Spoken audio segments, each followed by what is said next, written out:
The blacktop of Route 89 was a river of obsidian flowing through a dead, silent sea of sand and rock. For the last 2 hours, the only signs of life Maya and I had seen were the stoic, alien shapes of saguaro cacti. Their arms raised to a sky so full of stars, it felt like you could drown in it.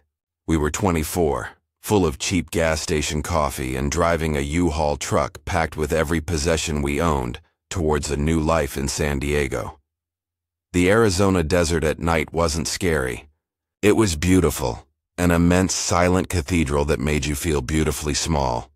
"See? I told you this would be an adventure," Maya said, her voice warm as she traced a heart on the fogged-up passenger window. "Just us, the stars, and 1,000 miles of open road." I reached over and squeezed her hand. "Best decision I ever made was convincing you to do this drive with me." The words had barely left my mouth when the truck lurched violently. The engine, which had been humming a steady, reliable tune, gave a wet, sputtering cough. The headlights flickered, painting the desert in a strobe of panicked yellow light, and then died completely. We rolled to a stop in a silence so sudden and absolute it felt like the world had just ended. I turned the key. Nothing. Again. Just a dead, useless click. "Ben?" "What was that?" Maya's voice was a thin thread of worry in the crushing darkness. "I don't know," I said, my own heart starting to thud against my ribs. I popped the hood, grabbing a flashlight, but I knew it was useless. I know how to drive a truck, not how to fix one. The engine was a complex, greasy beast, and it was utterly silent. No smoke, no smell, nothing to indicate what had just happened. It was like the truck had simply given up the ghost. I pulled out my phone, no signal. "Of course." "Okay," I said, sliding back into the cab, trying to keep the tremor out of my voice. "Plan B, we wait for a car to pass." We waited for an hour. Not a single pair of headlights cut through the darkness. The initial feeling of adventure had curdled into a cold, hard knot of fear. We were a tiny, fragile bubble of civilization in an ocean of primordial wilderness. The desert wasn't beautiful anymore. It was hungry. It was Maya who saw it first, her face pressed against the glass. "Ben, look." "Over there," I followed her pointed finger. Far off to the south, maybe a mile or two off the road, was a light. It wasn't a car light. It was a single, soft, flickering glow, the warm, gentle color of a campfire or a kerosene lantern. Hope, sharp and desperate, lanced through me. A ranch, a campsite, another stranded traveler? It didn't matter. It was a person. It was help. "We have to go," she said, her voice firm. "Maya, no. We don't know what that is," I argued, the sensible part of my brain screaming warnings. "It's off-road.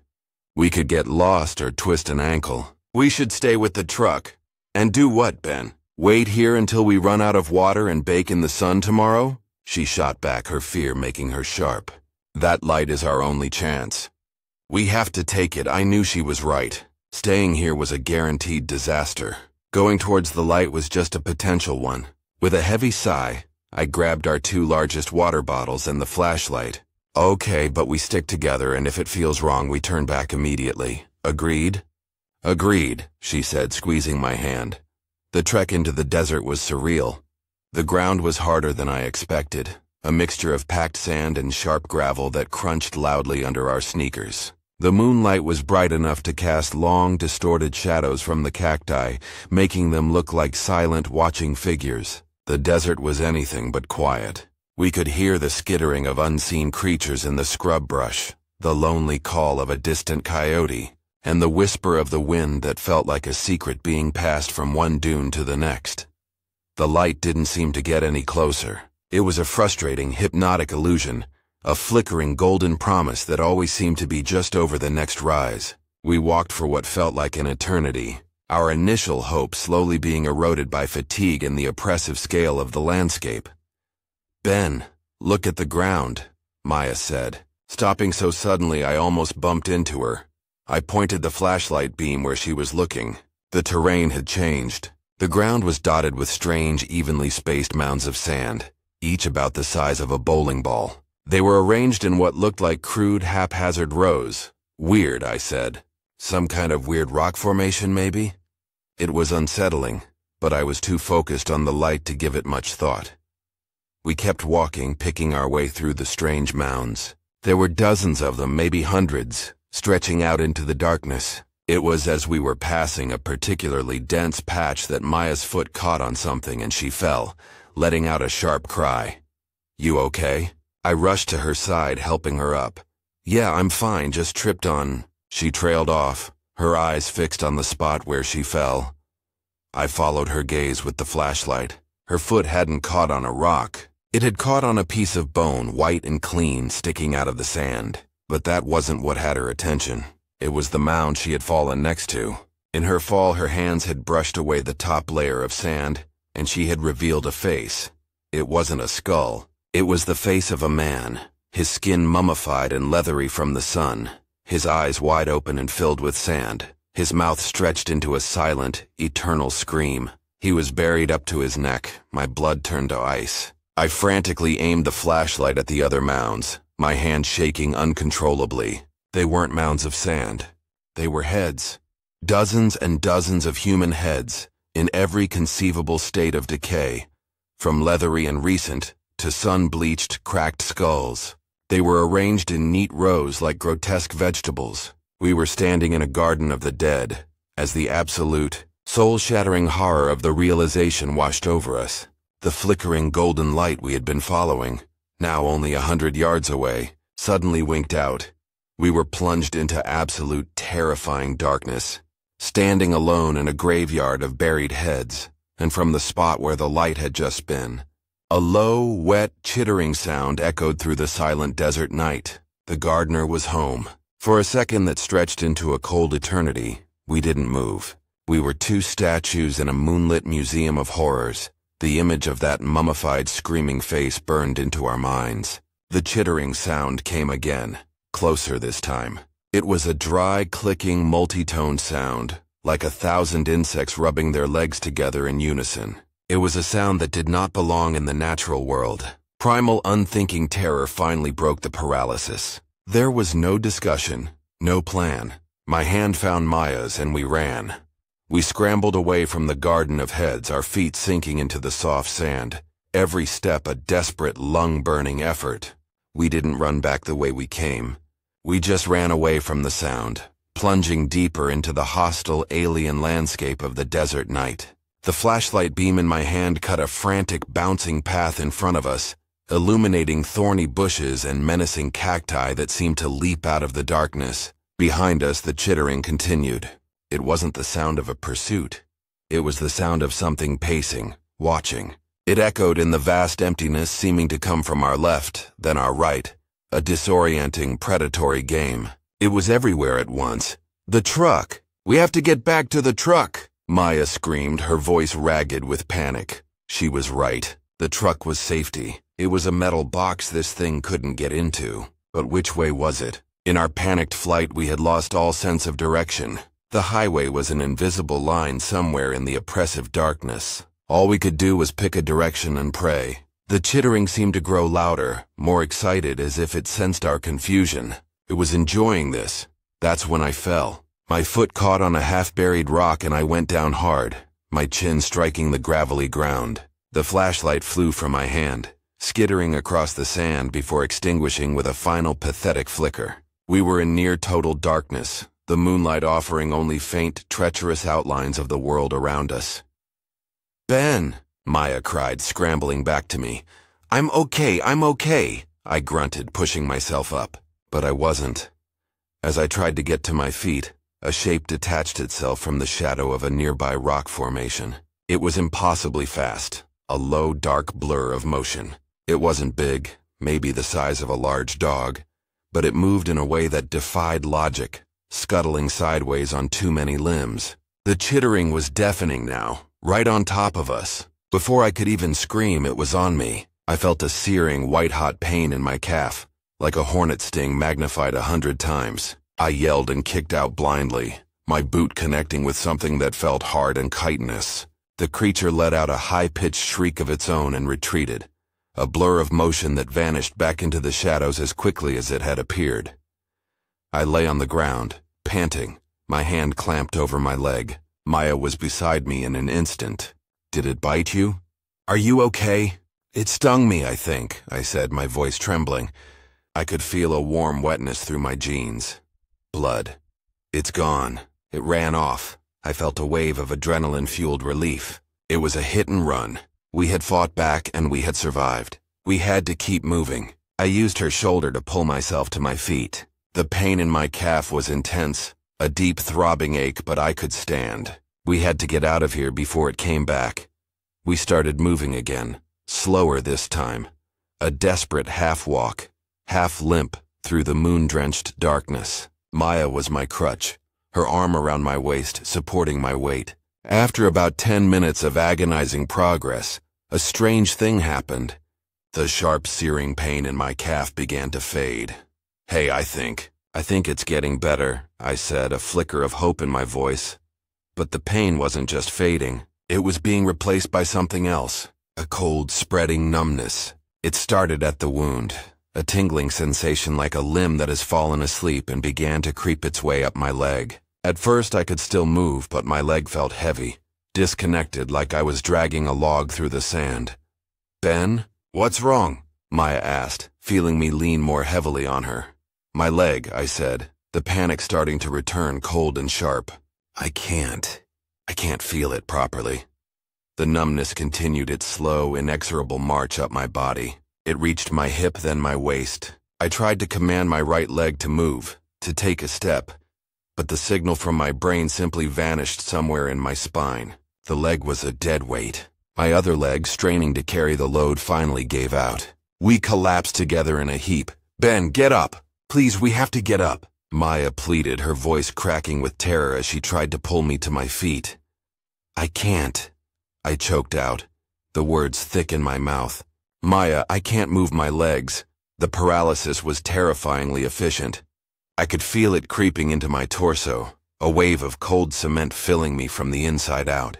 My arms grew heavy, then useless. I was still conscious, my mind screaming, but my body had become a prison of inert flesh. The last thing to go was the muscle in my neck. My head lolled to the side, my cheek pressed into the cold sand. Now I could only move my eyes. I could see Maya's horrified face, tears streaming down her cheeks as she tried desperately to shake me, to wake me from a paralysis she couldn't understand. I could hear her screams, and I could hear the chittering.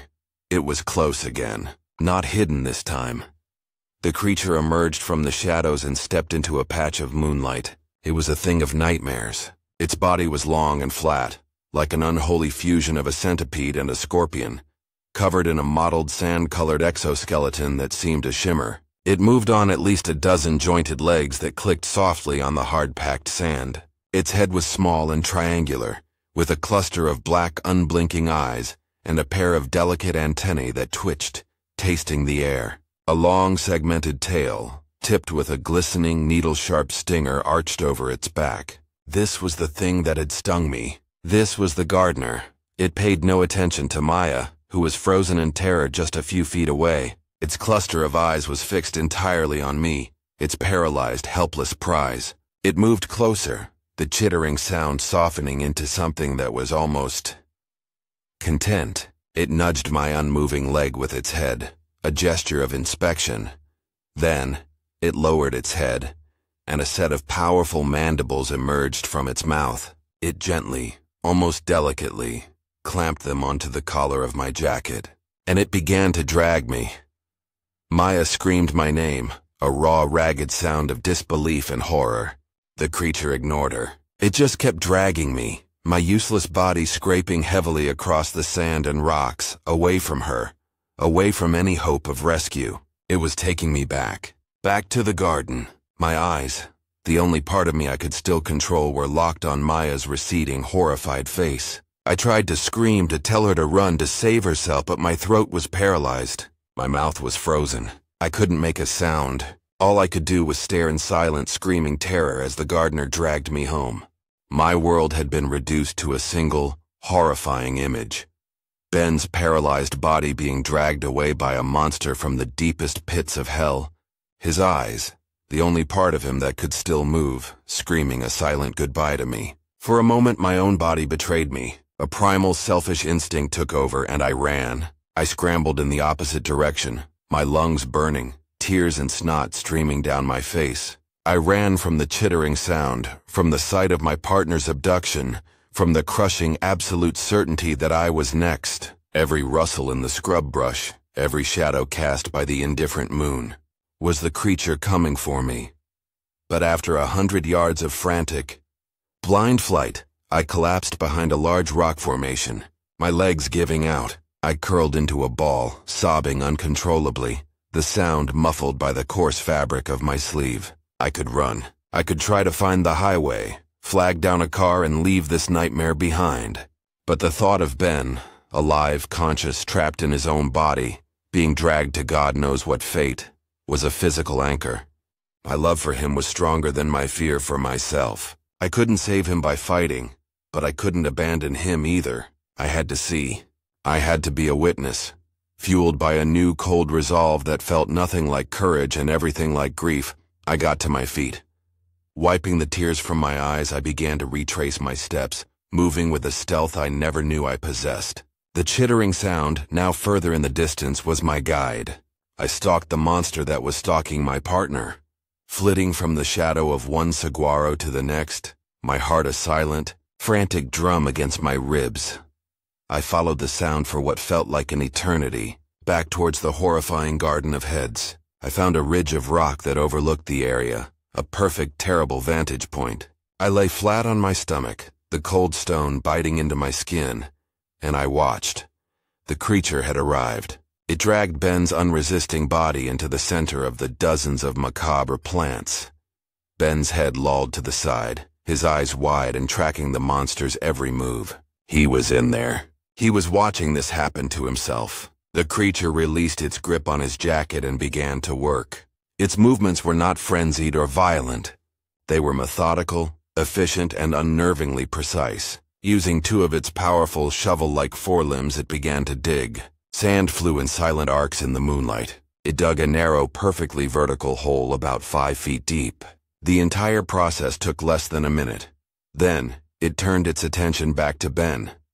It nudged him with its head, rolling him until he was positioned over the hole. With a strength that seemed impossible for its size, it lifted his body, tilting him feet first into the dark chasm.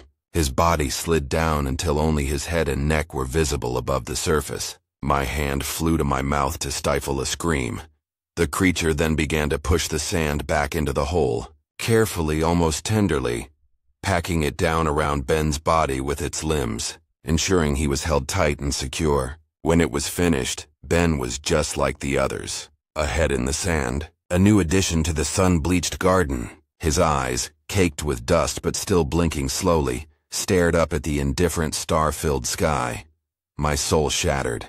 He was alive. He was trapped. A living head in a graveyard of the dead. The true horror began after the planting. The creature did not leave. It began to move among the other heads, a grotesque gardener tending to its crop. It would stop at each head, lowering its triangular face to the mummified faces and skulls. Its delicate antennae would twitch and brush against the leathery skin and bleached bone, as if it were listening or tasting. It moved from head to head, pausing for a moment at each one, seemingly drawing something from them. And that's when I understood. It wasn't just killing them, it was farming them. It didn't feed on their flesh. It fed on their terror. It planted them alive, keeping them conscious for as long as possible. Days, maybe even a week, to savor the pure, undiluted, silent screaming of their trapped minds as they slowly baked to death under the Arizona sun. This was a place of unimaginable, prolonged agony. And Ben was now the freshest crop. A fire ignited in my chest, a rage so pure and hot it burned away my tears. I couldn't save him, but I could make this thing pay. I had to get back to the truck. I had to get help. I had to come back with guns and men and burn this unholy garden to the ground. That was my new purpose. With agonizing slowness, I began to back away, crawling backwards over the rocks, never taking my eyes off the creature. Once I was a safe distance away, I turned and ran. I ran with a new kind of energy, one born from grief and vengeance. I ran until my lungs felt like they would burst, until the garden was a distant memory, and the only thing that mattered was the highway. As the first hints of dawn painted the eastern sky in bruised shades of purple and orange, My foot finally hit the hard, blessed asphalt of the road. I cried out in relief. A few hundred yards down, silhouetted against the rising sun, was our U-Haul truck. Salvation. I ran towards it, my mind already racing. I'd get in, lock the doors, and drive. I wouldn't stop until I found a town with a sheriff's office. I reached the driver's side, my hand reaching for the handle, and then I froze. The door was slightly ajar. I know I had locked it. A cold dread, worse than anything I'd felt before, washed over me. Slowly, I pulled the door open. The cab was empty. Nothing seemed out of place except for one thing.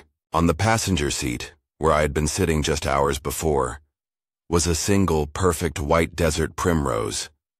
A flower that blooms at night and wilts in the sun. A flower that could not possibly have gotten there on its own. It was a message. A gift. My eyes then darted to the dashboard, and my heart stopped. Resting on the dusty plastic, blinking with a soft, hypnotic rhythm, was a small, golden, flickering light. It was the same false oasis, the same campfire glow that had lured us into the desert in the first place. The creature wasn't just a mindless predator. It was an intelligent trapper. It knew I would come back to the truck. It had followed me. It had reset its trap. And as I stood there, paralyzed by this final, horrifying revelation, I understood. It hadn't just taken Ben.